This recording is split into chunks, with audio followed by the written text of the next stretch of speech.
I was the one who sent the letter that got my mother killed. And I've spent every day since trying to live like she can still see me.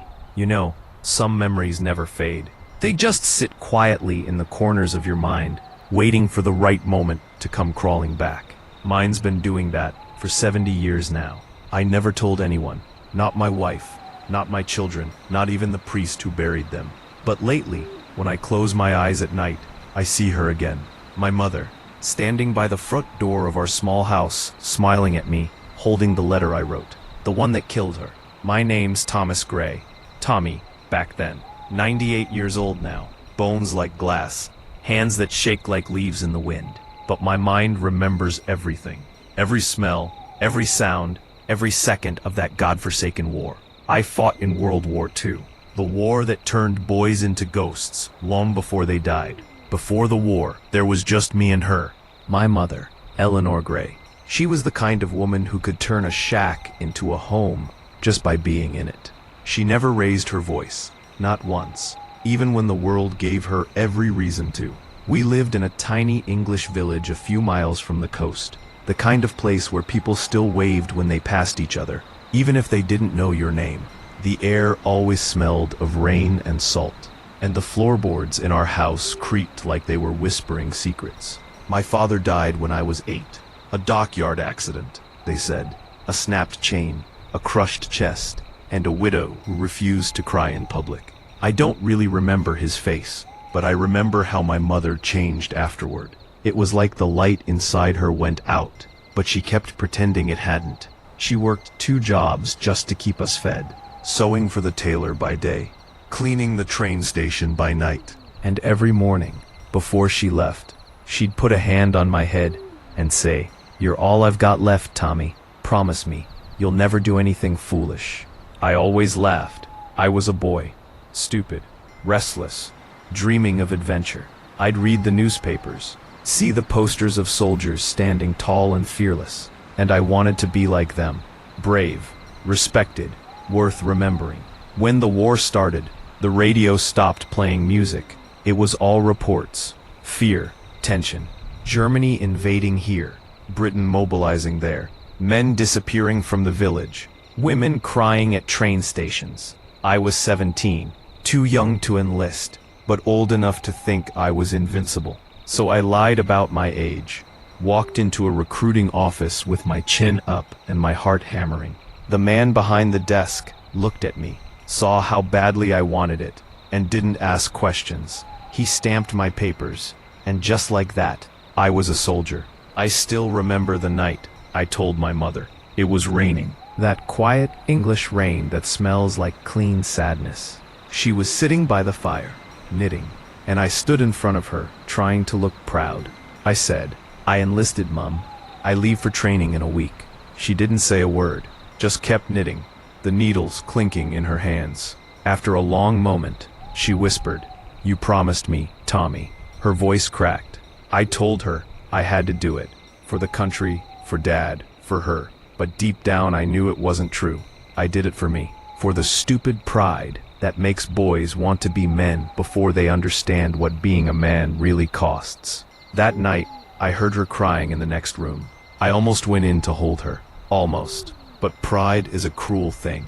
It makes cowards out of us while pretending to make us brave. Training was hell. Mud, cold, exhaustion. But I loved every second of it. For the first time in my life, I felt like I belonged somewhere. The other recruits became my brothers. We laughed, we cursed, we dreamed about coming home as heroes. But even then, at night when the fires burned low, I missed her. I missed the smell of soap, the sound of her humming, the warmth that no army could give. So I wrote to her. I told her where we were. Dover, on the coast. Told her not to worry, that I was safe, that she'd be proud of me soon. I even told her the name of our unit, the 3rd Company. Royal Regiment. It was just a letter. Just a son writing to his mother. But that letter, that goddamn letter, was the reason she died. I didn't know that German spies were intercepting British mail. I didn't know they were tracking troop movements through family letters. A few words in the wrong hands. Near Dover. 3rd Company. Deployment soon. That's all it took. Within days, the Luftwaffe bombed our camp. I wasn't there when it happened. We'd been sent inland for a week of drills. But my letter, with its details, with its foolish pride, had painted a target on the very place she lived. Dover wasn't just our base. It was our home. The Germans didn't just bomb the barracks. They hit the surrounding town too. Homes, shops, everything, including ours. When I got back, the sky was still black with smoke. The church spire was gone. Streets I'd known all my life were rubble. I ran through the ruins until I found where our house used to be. It wasn't there anymore, just a crater and the twisted frame of what once was our door. Someone, a neighbor, told me she'd been home that night, said she'd been holding a letter. My letter. They found it burned into her hand. There are sounds you never forget. The crunch of boots on broken glass. The soft hiss of fire, still eating what's left. The silence when there's no one left to call your name. I fell to my knees in the ashes. I don't remember crying. I just remember the taste of smoke and guilt in my mouth. They tried to comfort me. The officers, the priest, even my mates. Said it wasn't my fault. Said no one could have known. But I knew. I knew it was me. My words, my pride, my need to prove something. I had killed her. That night, I went back to camp and didn't speak for days. The others drank and laughed and tried to forget the war. I couldn't. Every sound reminded me of her. The crack of gunfire was the sound of chains breaking in the dockyard. The whistle of shells, the sound of wind through our old windows. The world had turned into echoes of what I'd destroyed, and yet I stayed. I fought. I told myself it was what she would have wanted. That maybe if I fought hard enough, saved enough lives, it might balance the scales somehow. But every bullet I fired felt heavier than the one before. Every man I watched die looked a little more like me. Years later, when the war ended, I came back to that same village. Nothing was the same. The fields were empty, the houses rebuilt, but soulless. And in the middle of what used to be our home, there was a single rose bush. Someone must have planted it after the rubble was cleared. It was the only thing that had survived the winter. I stood there for hours, watching the wind move through its petals. I thought about how much she loved flowers. I thought about how she used to hum when she watered them. I didn't speak out loud, but in my head, I said the same thing I've whispered every night since. I'm sorry, Mom.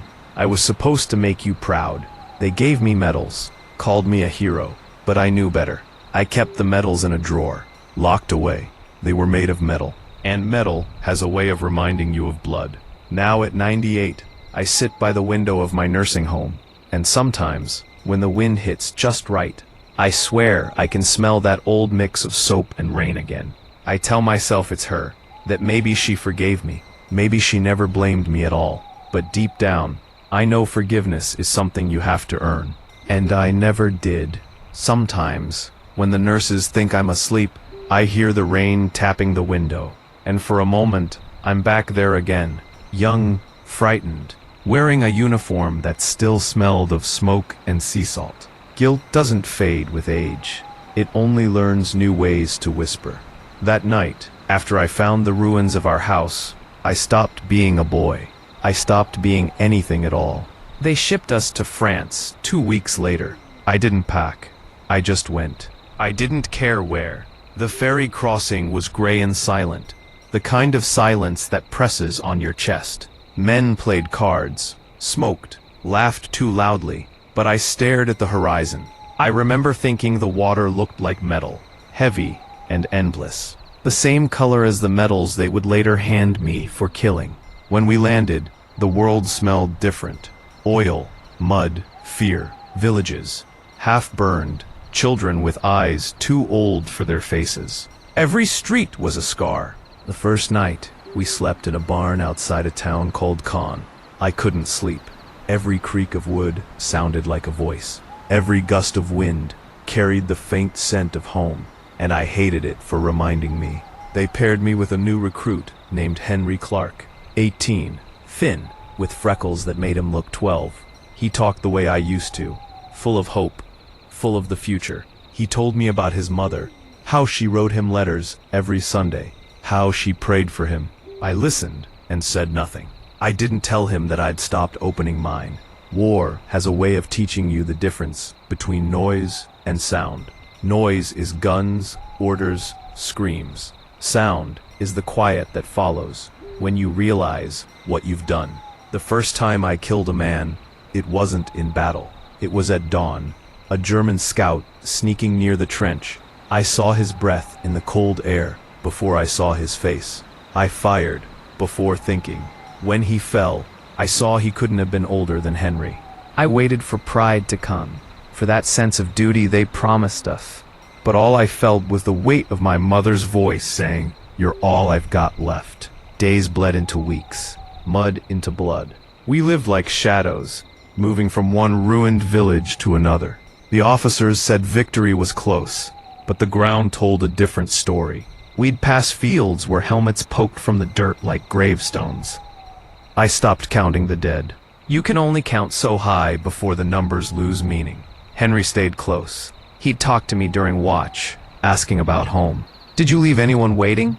he asked once. I wanted to say yes. I wanted to tell him about her, about the letter, the fire, the guilt. But the words stuck. Instead, I told him, "No one's waiting anymore." He nodded, didn't press. Maybe he understood. One morning, after a week of shelling, our unit was ordered to take a farmhouse across the ridge. Intelligence said it was empty. Intelligence is often wrong. We moved before sunrise, the world still wrapped in fog. I led the flank, slow, careful, every step measured. When we reached the fence, a shot rang out. Then another. Chaos. Henry dropped beside me, face in the dirt, whispering prayers. I don't remember firing. I just remember the smell of cordite and the way the fog turned red. When it was over, the farmhouse was gone. We'd taken it, but at what cost? Out of 30 men, 14 stood. Henry wasn't one of them. I found him by the fence, his hand still gripping his rifle. His eyes were open, staring at the sky, like he was trying to see home through it. There was a letter in his pocket, from his mother. I didn't read it. I just held it and felt something inside me collapse. That night, I sat by the fire with the letter in my hand, shaking. The others were laughing, drinking, pretending. I couldn't. I thought about my own letter, the one that killed her, and about this one, still clean, unburned, waiting to be read. I don't know why I did it, but I wrote back. I forged a reply, pretending to be Henry. Told her he was safe, that he missed her, that he'd be home soon. I mailed it the next day. It was the only lie I ever told out of kindness. War went on. It always does. We marched east, through towns that no longer had names. I stopped speaking to anyone. The men started calling me Ghost. Maybe because I moved quietly. Maybe because I already was one. There was a night outside Ruin I'll never forget. We'd been ambushed. Half the squad gone, pinned behind a stone wall. The sergeant yelled for someone to signal HQ. I volunteered. Crawled through mud, heart pounding so hard I could hear it over the shells. I reached the field radio behind a truck. As I tuned the frequency, I found something strange. A German signal, weak, cutting through static, and in the middle of it, a voice. A woman's voice. She was reading intercepted British letters, translating them for German officers. Names, places, details. And then between the crackles I heard mine. Private Thomas Gray, stationed near Dover. The same words I'd written years before. My mother's voice in the back of my head saying, "You promised me." My hands froze. My breath stopped. The woman kept reading, calm, distant. My letter passed around, analyzed, weaponized. She was the one who'd read it first. Something inside me broke. I wanted to destroy the radio, to scream, to confess. But all I did was finish the transmission, call for support, and wait. When the backup arrived, the sergeant called me a hero. I just nodded. Because how do you explain to someone that the war outside isn't the one killing you? Weeks later, after the liberation of Paris, I found myself wandering alone near the river. The air smelled like smoke and champagne. Victory and death mixed together. People were celebrating. I couldn't. I sat on a bench and stared at my reflection in the water. For a second, I thought I saw her, my mother, standing behind me, smiling. I turned. No one. Just the echo of what I wished could be forgiven. That's when I met a nurse named Elise. French. Kind eyes. The kind that see pain and don't flinch. She asked if I was all right. I lied again and said yes. She gave me a piece of bread and told me to eat. For the first time in years, someone touched my hand without fear. We talked for hours. She told me about her brother, who died when the Germans burned their town. I told her nothing about mine, but somehow she understood. For a while, I thought maybe I could start over. Maybe guilt fades when someone else believes you're worth saving. But war doesn't let you start over. It just gives you quieter days between the noise. The last mission before the armistice was supposed to be simple. Secure a bridge, hold position, wait for relief. We moved at dawn. The air was thick with fog again, like the world was trying to hide what was coming. Halfway across, gunfire erupted from the trees. Men fell like leaves. I dropped behind a pillar, shouting orders I don't remember. Then I saw her, Elise, running across the bridge with a medic bag. I yelled for her to stop. She didn't. A shell hit the far end. The blast threw her into the river. I ran. Didn't think. Didn't breathe. Just ran. The current was fast. Dark. I dove in after her. The water was freezing, dragging me down. I caught her hand once, for a second, then lost it. When I surfaced, she was gone. They pulled me out downstream, said I was lucky to be alive. I wanted to tell them I wasn't, because I'd done it again. Another life tied to mine, gone because I couldn't stop trying to be brave. After that, I stopped writing letters altogether. There was no one left to write to. When the war finally ended, they told us to go home. But I didn't have one. I walked the ruins of Dover again, stood where the rose bush used to be. It had died that winter. Sometimes I think about Henry, about Elise, about the German woman reading my letter. I wonder if any of them knew how connected we all were. By mistakes, by choices, by guilt that never fades. People talk about heroes and villains, but the truth is, most of us were just scared children trying not to die. Now, when the rain hits the window of this room, I imagine it's her knocking. My mother, asking if I've learned anything after all these years. I want to tell her yes, that I understand now. Courage isn't fighting a war. It's living with what you've done, and not letting it kill what's left of you. But some nights, when the storm gets too loud, I still hear that voice on the radio, reading my words back to me, turning my love into coordinates. And I realize, some letters never stop being delivered. I never meant to live this long. That's the truth of it. When the war ended, I thought my heart would stop too. But it didn't. It kept beating, stubborn, dragging me through years I didn't ask for. Some men came home with medals. I came home with ghosts. They said the war made men out of boys. It didn't. It just left boys inside bodies too old for their souls. I remember stepping off the train at Dover, the same platform where I'd said goodbye to her. The station was silent now. The walls cracked, the clock frozen. At the hour the first bombs fell. I waited for someone to meet me. No one did. I found work on the docks. I didn't speak much.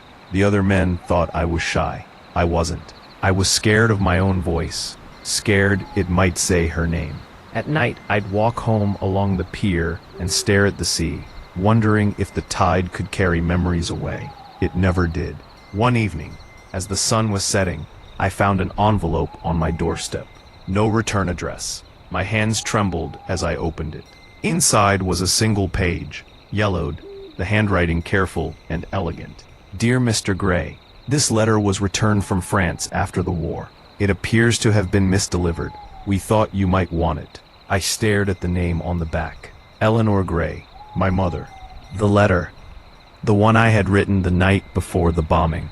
It had survived. It had traveled the world, passed through hands that didn't know what it meant, and found its way back to me decades later. I read it once, twice, then tore it open. Don't worry, Mom. The war will never reach us. By the time you read this, I'll be home. The paper smelled faintly of smoke and sea salt. I sat on the floor and cried like a child. The kind of crying that empties you out until there's nothing left. For weeks, I carried that letter everywhere, folded it into my breast pocket like a relic.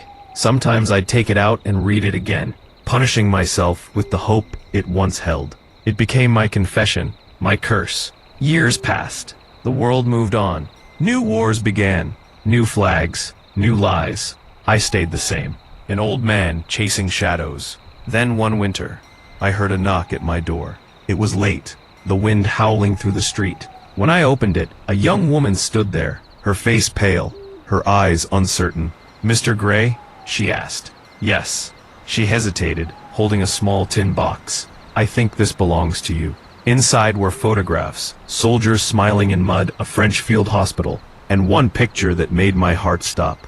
Elise, standing by the bridge, her hair tied back, sunlight on her face. On the back, in faded ink, "For Thomas, if I don't make it home, tell them I tried." Parentheses. "Where did you find this?" "My grandmother," she said softly. "She was a nurse in Rouen. She kept your name on a list. Said you saved her brother once." Parentheses. I couldn't speak. My throat burned. The girl smiled sadly. "She wanted you to have this." She handed me another envelope. This one newer, her handwriting elegant, but trembling. She said it was the last thing she ever wrote before she died. After she left, I sat in the quiet for a long time before opening it. The paper smelled faintly of lavender, the way Elise's hands had when she bandaged my wounds. Parentheses. "Dear Thomas, I don't know if this will ever reach you. If it does, know that I forgave you long before you needed it. None of us were clean in that war. We were all just trying to hold on to something human. If you still carry guilt, let it rest. I'll keep it with me now." I must have read that letter 100 times. Every word was a thread pulling me back from the edge I'd lived on for decades. I realized then that forgiveness isn't something you're given. It's something you learn to allow. But peace doesn't come all at once. It arrives like dawn, slowly, uncertainly, lighting the corners of your life one by one. A few years later, I visited my mother's grave for the first time. The churchyard was quiet, the grass soft beneath my boots. I knelt, placed the letter, the one that had killed her, on the headstone. "I'm sorry," I whispered. "I didn't mean for any of it." The wind lifted, gentle, almost kind. A petal from the old rosebush nearby drifted down and landed on the paper. For a moment, I thought it was her way of saying she'd heard me. Maybe she had. Now, in this room, with the nurses and the rain, I keep both letters beside my bed. One written in arrogance, one written in grace. Together they tell the whole story of a boy who wanted to protect his mother and a man who spent his life trying to forgive himself for failing. Sometimes the younger staff ask me about the war. They expect tales of bravery, of victory. I tell them the truth. The bravest thing I ever did was survive myself. Tonight, the rain's heavier than usual. The lights flicker, and for a second, I see them all. Henry by the fence, Elise on the bridge, my mother at the window. They're not accusing anymore, just watching, waiting. I close my eyes and whisper, "I'm coming home." The last sound I hear isn't thunder. It's the faintest echo of a woman's voice, gentle and far away, reading a letter that never should have been sent, but somehow found its way back. And then, silence. Not the silence of war, the silence of peace.